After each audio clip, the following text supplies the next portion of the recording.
We also have coming in remote live, Glenn Greenwald from your studio in Brazil. What's happening, Glenn? Hey everybody, Glenn Greenwald. I'm a journalist. I'm the host of System Update on Rumble. I had planned to be there in person. A little logistical problems intervened, and I wish I could be, but I'm really looking forward to participating. And I just want to echo Alex. I think what Zero Hedge is doing is so important, organizing these kind of substantive structured debates among people who obviously disagree pretty strongly on things, and yet nonetheless can have what I hope will be a civil and spirited debate, what I expect it will be. So I'm really looking forward to it, and I appreciate being asked. Yes, that is my job, is to make sure that it maintains civility, structure, organization, and that we don't talk over each other, that we end up listening to each other. The real value of humanity, one of the most powerful tools we have, is communication. So I think tonight's going to be an exemplary. All right. Now, Victor, you said you've already watched most of this.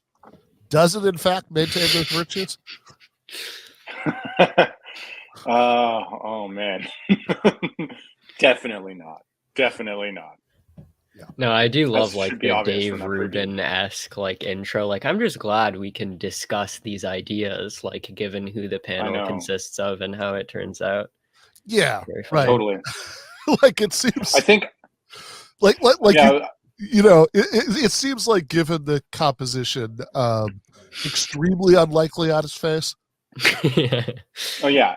I mean, I will say that maybe the most substantive, like interesting aspect, which I think, but that was also the thing that I was thinking about when I was watching it originally, was because I know, like, and we were talking about this a little bit on Twitter, Ben, just like, or X, whatever, like that Glenn Greenwald, it's kind of interesting the way that he's been sort of shifting his sympathies, or kind of being, well, he's always been anti-establishment, right? He's always said really good stuff that's like against the military industrial complex and very suspicious of centralized power and all that stuff. But I think lately, part of it I was just really interested to hear, because you've talked to Glenn several times, so I'm just I'm really looking forward to kind of like what you think about the things that he says in this debate.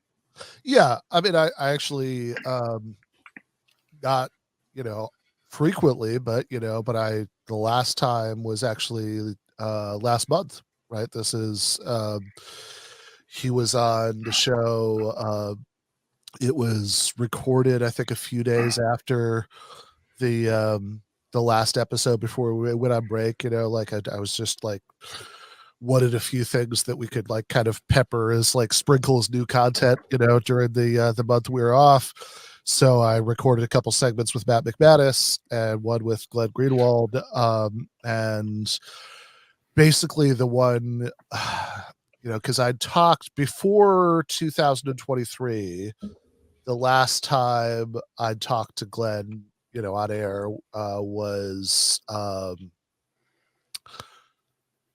probably when he had me on System Update to talk about my book, right, in 2021. If there's a time since then, I'm not thinking of it. And he'd been on an argument to talk about his book about Brazil before that, but not very long before it, I think. In any case, I might be wrong about some of those details, but like I hadn't talked to him in a long time, right before 2023. And at the beginning of 2023, like in January, when I was still doing a show on Call-In, Glenn and Bronco Markovich, a good friend of mine of Jacobin, were arguing on Twitter about essentially whether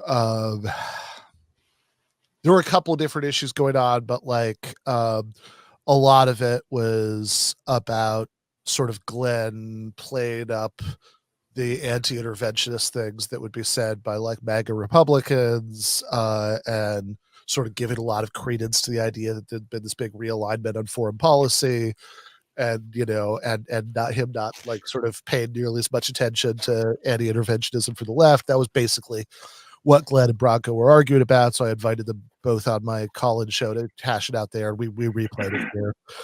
And obviously I'm not disinterested. I mean, like it was essentially me and Bronco arguing with Glenn, and then so fast forward to December 2023, and I asked him if, because I'd actually, I don't think it's a secret.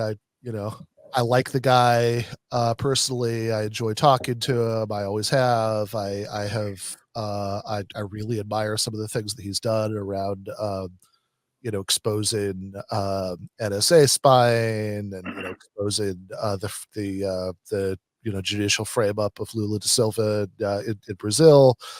But I don't think it's a secret that politically, I was about to say we've been traveling in different directions, but like I don't think I've traveled anywhere. I think I've been, I think I pretty much think all the same shit that I did like 3 or 4 years ago. And Glenn seems to have been traveling in a direction that that's I mean, if you ask him about it, he would play up, he would emphasize the things that have remained consistent, which I think if we're going to be fair about this, there are quite a few things that have remained consistent. Certainly some of what you were talking about, Victor, some of those sort of anti-establishment instincts have been very consistent. And, and actually part of the reason I reached out to him in December is that I've actually liked quite a bit of what he's had to say since October 7th about the Palestinians and about, sort of free speech, silence of the pro-Palestinian voices and all that stuff. And those are definitely threads over the years, right? But also, if you look at his kind of evaluation of the U.S. political spectrum and the way he draws friend-enemy distinctions and all that stuff, that has shifted like quite radically, right? Yeah. Over the years. So he, I was reading Glenn Greenwald in like 2007 at Salon.com, and he, the people he saw as allies there were like, progressive Democrats who would primary challenge, establishment Democrats. And, it is complicated. Like when the Tea Party was going on, like he, I can remember reading things that he wrote in Salon. I think it was still Salon, not The Guardian then, where he was, where he would sort of say, oh, well, actually, in some ways, what the Tea Party's talking about, what Occupy are talking about, there's like, there's the sort of like overlap. There's overlap, right? There's the sort of like horseshoe theory, but it's a good thing, right? Kind of views that he would sometimes have, but that was kind of he was pretty enthusiastic about like the Ron Paul campaign because he was raising all this stuff about war and civil liberties. So there were definitely like early signs, but like as late as 2018, he was a big promoter of AOC when she was running for Congress for the first time. And, I think in over the course of, basically to some extent really started, I think that like him being, I should say correctly, skeptical of a lot of the Russiagate stuff, like I think helped, sort of veer him off in this other direction. And anyway, like, so I have, none of this is new. I've been saying this for years, but it's like, I think that all of this, I think that like this sort of realignment stuff that he believes, I just don't take that seriously, right? Like I just don't think a lot of that stuff's true.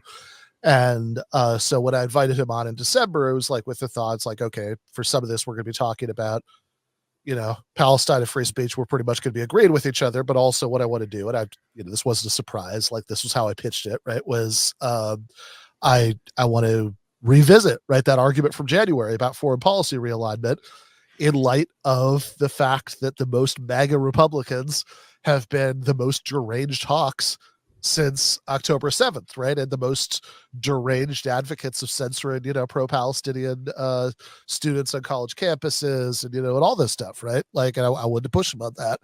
And people could watch that conversation, right? I did that, right? So that's like a little incomplete, but I think probably good enough for now, right? Capsule of my history with Glenn Greenwald. But, I will also say, like, all the times I've talked to him, I kind of think I've gotten the best possible version of him. Cause, I watched your recent interview with him. Yeah. Right. Okay. So he seems, and in there, I mean, he does seem very thoughtful and like, he's like really considering each point, whatever. And, I could imagine this like city block sized dumpster fire that we started to watch not maybe bringing out the best version of him, but I suppose we'll see.